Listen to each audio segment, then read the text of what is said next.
रात में तो सर सब लोग सोए थे। मेरी मम्मी खुद देखी, उन लोग को भागते हुए देखी है कि दो लोग उज्जर बाइक थी बैठे और सीधे पलकाहा की तरफ भागे। मेरी मम्मी इतना देखी है, खुद वो देखी है। इस साइड भागे थे। पलकाहा की तरफ भागे हैं। हाँ, फिर जांच में स्क्वाड टीम भी आई थी, डॉग स्क्वाड भी आया था। वो भी जिस तरह मेरी मम्मी बताई थी 1 किलोमीटर दूर तक वो भी उसी रास्ते से लेगा जिस पे रास्ते मेरी मम्मी बताई। नमस्कार, आप देख रहे हैं पीजी न्यूज। मैं प्रवीण आप सभी का बहुत बहुत स्वागत करता हूं। मित्रों, अभी हम लोग पीएम के संसदीय क्षेत्र वाराणसी में हैं और आपको बता दें कि वाराणसी के चौबेपुर थाना क्षेत्र के अंतर्गत बिरनाथीपुर गांव में है। बिरनाथीपुर गांव मित्रों तब ट्रेंडिंग में आ जाता है, तब चर्चाओं में आ जाता है जब यहाँ पर कुछ अपराधी रात में आकर एक शारदा यादव नामक व्यक्ति का 12:30 बजे रात में आकर मित्रों सिगरेट मांगते हैं। उनकी दुकान से सिगरेट न देने पर उन्हें हमेशा हमेशा के लिए नींद में सुला देते हैं। और उनके बच्चे हमारे साथ हैं, उनके परिवार में हम लोग हैं। आइए थोड़ा बातचीत करने का प्रयास करते हैं कि आखिरकार क्या उनका कुछ पुरानी रंजिश था किसी से या कुछ क्या था। भैया क्या नाम है आपका? सर कन्हैया यादव। अच्छा, कन्हैया यादव। तो ये कैसे मामला हुआ? मतलब सर हम तो मामा के अंगाजीपुर रहते हैं और मुझे 1:30 बजे रात को फ़ोन गया कि मतलब कि शारदा को कोई गोली मार दिया है। तो जैसे मेरे बड़े मामा बताए, मेरा फ़ोन बंद था तो हमने आया तो पता चला। तो यहाँ पे मेरे पिताजी सोए थे और मम्मी घर में सोई थी वहाँ ओसारी में। लड़के आए थे, बोले अरे सर दवा सिगरेट दे। तो मेरे पिताजी ने इतना ही बोला कि इतनी रात को सिगरेट किसी मिला, सुबह आके सिगरेट ले लेना है। इतना सब गोली मारे और तुरंत भाग गए। तो मेरी मम्मी उठी तो तुरंत वो देखी, तुरंत गए बगल में वहाँ फ़ोन करवाने के लिए। फिर वहीं पे बेहोश को गिर गई। भागते हुए देखी कि उज्जर बाइक से दो थे, इधर पलका की तरफ से भाग के गए। दो बाइक से आए? नहीं, एक बाइक से दो थे। अच्छा, एक बाइक से दो लोग थे? जी सर, दो ही लोग थे। दो लोग। अच्छा, ये बताइए कि आपके पिताजी को कितनी गोली मारते हैं वो लोग? सर मेरे पिताजी को सिर्फ एक गोली मारे हैं सीधे गर्दन में, बस सिर्फ ओनली वन गोली। बोलने का भी चांस नहीं दिया? लमसम मुझे लग रहा है कि बोलने की तो आप छोड़िए, वो थोड़ा इधर उधर मुड़ी भी नहीं कर सके। जैसे सोए वैसे कि वैसे ही मर गए। लमसम मुझे अनुमान है कि आधी मिनट भी नहीं वो जिंदा रहे होंगे गोली लगने के बाद। उसके बाद फिर आपके पास सूचना जाती है कि पिताजी को कोई आके गोली मार दिया रात में? जैसे घर से यहाँ से फ़ोन लोग रिलेशन में किए थे, तब तक मेरे परिवार के बड़े पापा के लड़के उड़के पूरे मेरे गांव के यहाँ के सब लोग आ गए थे। 100 नंबर हम जब तक 2:30 बजे आए यहाँ पूरी प्रशासन यहाँ पे आ चुकी थी और एसएसपी साहब, वाराणसी आईपीएस सब लोग थे सर। एसओजी टीम सब लोग आई सर, सब जांच पड़ताल में लगे थे।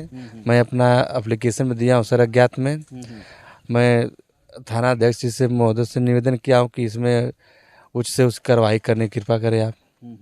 मैंने तो अज्ञात में दिया है क्योंकि मुझे पता नहीं है, मेरी चूँकि पहले से और उनकी कोई रंजिश किसी से है नहीं। तो पिताजी ने उसके जब आपके पिता के साथ ये घटना हुई थी उसके पहले कितने दिन पहले आपसे कुछ बातचीत हुई थी? सर बातचीत तो सर 2 दिन 3 दिन पे बात तो होती थी सर, लेकिन कभी ऐसी सर कभी वो सोचे नहीं थे, मैं कभी सोचा नहीं था कि ऐसा आदमी हम लोग के कमाने खाने लोग वही है कि गुमती से 10-20 जो कमाते थे घर का खर्चा चलाते थे। मेरी आर्थिक स्थिति खराब थी तो मैं तो अपने मामा के यहाँ, मैं छोटे से रहा, मामा वहीं पर पढ़ाते लिखाते, मैं वहीं पर था। और एक मेरी छोटी सिस्टर तो उसको कैसे शादी हुआ तो वो अपने वहाँ ससुराल जौनपुर थी। तो सुनी तो फिर वो भी रात में आई। अच्छा, वो भी रात में आ गई? जी। अच्छा, यहाँ के आसपास के लोगों के द्वारा कुछ सूचना मिली या मतलब कैसे बदमाश किस तरफ भागे थे? इस तरफ भागे थे या फिर इस तरफ भागे? नहीं सर, रात में तो सर सब लोग सोए थे। मेरी मम्मी खुद देखी, उन लोग को भागते हुए देखी है कि दो लोग उज्जर बाइक थी बैठे और सीधे पलकाहा की तरफ भागे। मेरी मम्मी इतना देखी है, खुद वो देखी है। इस साइड भागे थे? पलकाहा की तरफ भागे हैं। हाँ, फिर जांच में स्क्वाड टीम भी आई थी, डॉग स्क्वाड भी आया था। वो भी जिस तरह मेरी मम्मी बताई थी 1 किलोमीटर दूर तक वो भी उसी रास्ते से लेगा जिस पे रास्ते मेरी मम्मी बताई थी। अच्छा अच्छा, जी सर। उसी तरफ भागे? जी सर। अच्छा, ये बताइए कि जहाँ पर प्रदेश सरकार लगातार ये दावा करती है कि पूरे प्रदेश को भय मुक्त बनाया जा रहा है, अपराध मुक्त बनाया जा रहा है, अपराधियों के ऊपर शिकंजा कस रहा है, ऐसे में क्या कहना चाहेंगे कि आपके पिताजी को अगर बात किया जाए तो 12 बजे रात में कोई आके शूट करके चला जाता है? सर मैं अब क्या कहूँ सर, जब एक ऐसे इंसान जिसके पास 10 रुपये की औकात ना हो, एक सिगरेट के लिए अगर उसकी हत्या हो जा रही है सर, तो आम आदमी क्या होगा सर? इसको तो आप लोग उठा सकते हैं और प्रदेश की सरकार देखे, कानूनी व्यवस्था देखे। मैं उसके लिए क्या बोलूँ?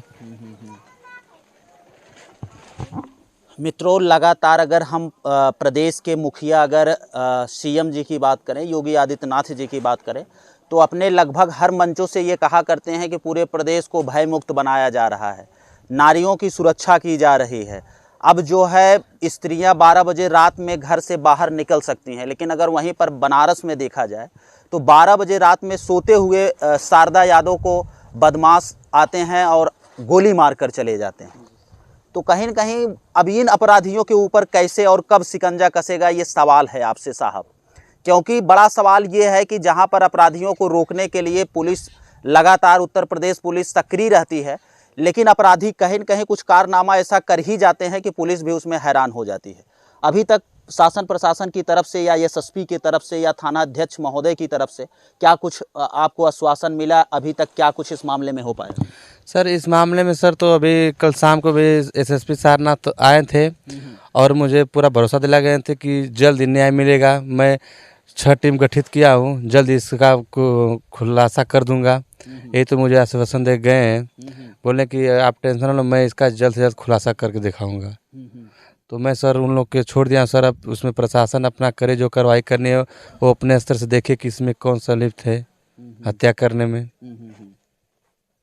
और कहीं से आपको फ़ोन वगैरह बहुत सारे इस मामले के, आपके मामले को बहुत सारे राजनीतिक पार्टियां जो हैं वो लगातार चर्चा कर रही हैं, सदन में भी इसकी चर्चा हो रही है, तो क्या कुछ कहेंगे? कहीं से कुछ फ़ोन वगैरह आश्वासन आपको देने के लिए, अपराधी को पकड़ने के लिए क्या कुछ रणनीति बनाई जा रही है? सर अभी तक सर न कोई राजनीति करने वाला का फ़ोन आया, ना कोई घर आया सर। कोई अभी तक कोई किसी पार्टी का कोई नेता कोई ऐसा चीज़ नहीं आया, ना कोई फ़ोन किया, ना कोई आश्वासन दिया सर। जो मेरी बात हो रही डायरेक्ट प्रशासन से हो रही है, बाकी और कोई नहीं। जो मेरे परिवार के, मेरे गांव के, घर के लोग हैं जो बस वही हैं। जी सर। पीएम रिपोर्ट आपको मिल गई अभी तक कि नहीं मिली? सर पीएम रिपोर्ट तो सर थाना में आई है, वो भी बोले सर तो मिल जाएगी वो भी सर। जी जी सर। पीएम रिपोर्ट आपको नहीं मिली अभी तो नहीं।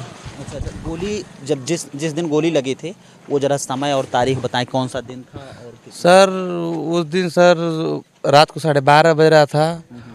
लमसम 13 तारीख हो गई थी सर 12:30 बजे। अच्छा 13 तारीख को रात वही 12:40 के करीब एक बाइक से आए 2 लोग। मतलब आते हुए मम्मी मेरी नहीं देखी, वो भी नींद में थी और पापा भी नींद में थे।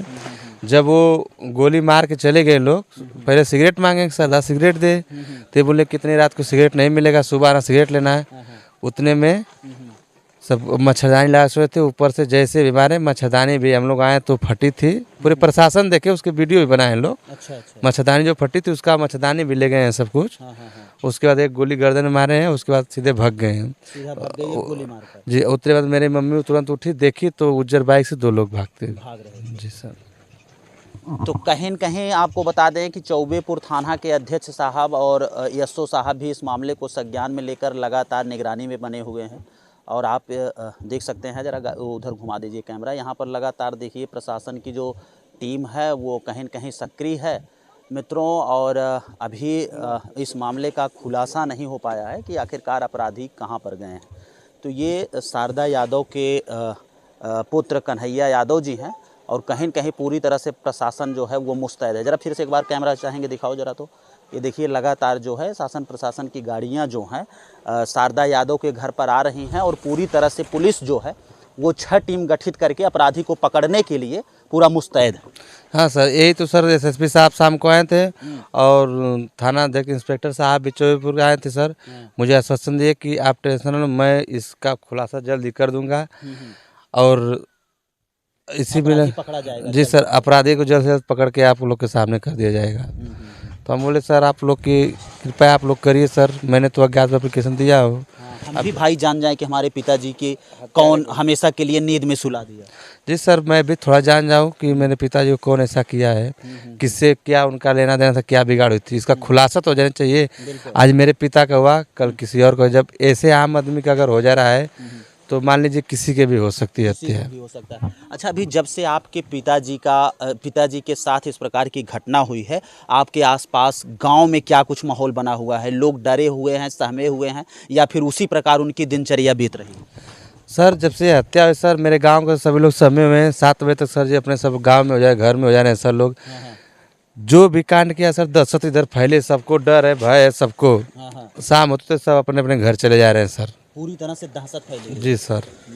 सर दहशत फैलने की काम ही हो गया सर कि जो आदमी किसी को कभी गाली तक नहीं दिया है, कभी को रे नहीं किसी को कहा है, न किसी से कभी एक ठो गाली गलौज का झगड़ा हुआ है, अगर उस आदमी की अगर हत्या हो जाती है तो फिर सोचने वाली बात तो है ही। आपको बता दें कि बड़े बड़े अपराधियों का खुलासा जो है वो पुलिस की टीम कर देती है मित्रों, लेकिन अब इस मामले की टीम देखिए कब तक इस मामले की खुलासा पुलिस टीम कब तक करती है ये तो देखने को होगा। लेकिन अगर हम बात करें, ये जो शारदा यादव की हत्या जो की गई है, इसकी चर्चा जो है वो पूरे प्रदेश में हो रही है कि आखिरकार एक सोते हुए व्यक्ति को दो बदमाश आते हैं, सिगरेट मांगते हैं। ये दुकान है, जरा दुकान दिखाओ, जरा दुकान दिखाइए। ये देखिए दुकान है मित्रों, यही दुकान है इनकी। ये कुछ लोग हमें गांव में बताए कि दुकान को लूटने के लिए दो अपराधी आते हैं और हमेशा के लिए आपके पिताजी को नींद में सुला देते। जी सर। लूट नहीं पाए लेकिन कुछ सर उसमें है क्या सर, आप उसकी देख सकते हैं, उसमें 100-200 का सामान होगा, कैसे वो अपन वो रखे थे टाइम पास के लिए। उसमें क्या है वो आप लोग देख सकते हैं, आपके सामने है, मीडिया प्रशासन है। मैं तो खोला है, छोड़ा जो आए देख ले, वीडियो बना ले, उसमें क्या है। अगर मुझे भी मौका मिलता ऊपर बात करने के लिए तो मैं भी माननीय मुख्यमंत्री जी से, उप मुख्यमंत्री जी से बात कर सकता हूँ थोड़ा, कि जब ऐसे अगर हम लोग के हो रहा है तो बताइए। आप जो लगातार चैनलों पर बाइट दे रहे हैं वो मुख्यमंत्री जी देख रहे हैं, आप टेंशन मत लीजिए। लगातार आपकी चर्चा जो है वो निगरानी में है। जरा दुकान जरा चलिए दिखा दीजिए, तो दुकान देख लिया जाए कितने का सामान है दुकान में। अच्छे से हाँ, इसमें कुछ नहीं है, थोड़ा मोड़ा बिस्कुट बिस्कुट होगा, 100-200 का होगा, और क्या होगा। खोलिए जरा देखा जाए। ये देखिए यही दुकान थी ये शारदा यादव जी की, ये देख सकते हैं मित्रों। इसमें कितने का सामान होगा? हमें लगता है 200-400-500 सामान, ज़्यादा नहीं होगा। सर आपके सामने ही बस टाइम पास के लिए रखे थे सर, जो गांव के लोग बूढ़े लोग रहते थे, शाम को आते थे, बैठते थे, यही एक मतलब टाइम पास के लिए बैठे थे अपना। तो आप ये देख सकते हैं, दुकान है मित्रों, शारदा यादव जी की यही दुकान थी, इसी दुकान पर बैठते थे। लेकिन अब इस दुकान से वो हमेशा हमेशा के लिए गायब कर दिए गए दो अपराधियों के द्वारा। परिवार वालों का ये आरोप है। अभी आप क्या चाहते हैं? मुख्यमंत्री जी से आप क्या चाहते हैं? सर मुख्यमंत्री जी अब देख ले, अब तो हमारे यही सहारा थे, इन्हीं की वजह से सब खर्चा चलता था। अब जो 100-200 कमाते थे सब कुछ चलता था, अब कमाने वाला कोई है नहीं। मैं भी कोई नौकरी नहीं कर रहा हूँ सर। अब जी सर, मैं उन्हीं लोग के सहारे था। मैं तो मेरे मामा के यहाँ पढ़ता था, लिखता था, वहीं पे रहता था। ऐसी स्थिति, गरीबी स्थिति में हम लोग थे। चाचा जी आपका क्या नाम है? मेरा मामा विजय यादव। क्या कुछ मतलब आपके जीजा जी से कुछ मतलब इस पर थोड़ा सा इधर आ जाइए, गड़बड़ हो रहा, कुछ मतलब इस प्रकार की कुछ? नहीं सर, बहुत शरीफ आदमी थे, कभी नहीं किसी को गाली देना न कुछ करना, बहुत सज्जन शरीफ थे। हम लोग कुछ इनको उपाय बताए, कुछ मदद किए, इनको गुमती रखवाए, बेचारे कमाओ खाओ, हम लोग कब तक तुमको संभालेंगे। इनके पास न कोई ज़मीन है न कोई कुछ है। ये सब हमारे माननीय प्रधानमंत्री योजना से इनका आवास मिला है सरकारी। कैसे कैसे इनको छत लगा, नहीं तो फिर ये झोपड़ा है, आप सामने देख सकते हैं। झोपड़े में रहते थे लोग, कुछ हम लोग मदद किया, कुछ योजना मिला, इनको एक घर द्वार बना के दे दिया गया। फिर एक गुमती रखे कि इसी से अपना कारोबार आप चलाइए, कब तक हम लोग संभालेंगे। हम लोग के पास बीवी बच्चा है, एक लड़का, इनको पाल के हम लोग ऐसा किया। अच्छा, आप अपने पिताजी के अकेले हैं? जी सर, मैं पिताजी के अकेले हूँ सर। अच्छा। एक मेरी बहन है, उसकी शादी हो गई सर। एक भाई और एक बहन? जी सर। 2 ही लोग हैं? जी सर। अच्छा, जमीन उमीन है ना? सर जमीन कुछ नहीं है सर, अभी कुछ मिला भी नहीं, कुछ है भी नहीं सर, बस कैसो जीवन यापन चलता था इसमें। जी सर। तो आप ये देख सकते हैं, अभी हम लोग शारदा यादव जी के घर पे हैं और उनके पुत्र कन्हैया जी से बातचीत हो रही थी मित्रों। ये वही गुंटी थी, हम लोगों ने गुंटी को भी दिखाया और इनके परिवार में इनसे भी बात किया। लेकिन अब रात में जो माता जी थी माताजी जो उनके साथ उनके बगल में ही ऊपर सोई थी और उनके साथ जो पूरी घटना हुई है, तो कहीं न कहीं माताजी भी इस चीज़ को अच्छे से बयां कर सकते हैं। चलिए अगला एपिसोड जो होगा वो माताजी के साथ होगा।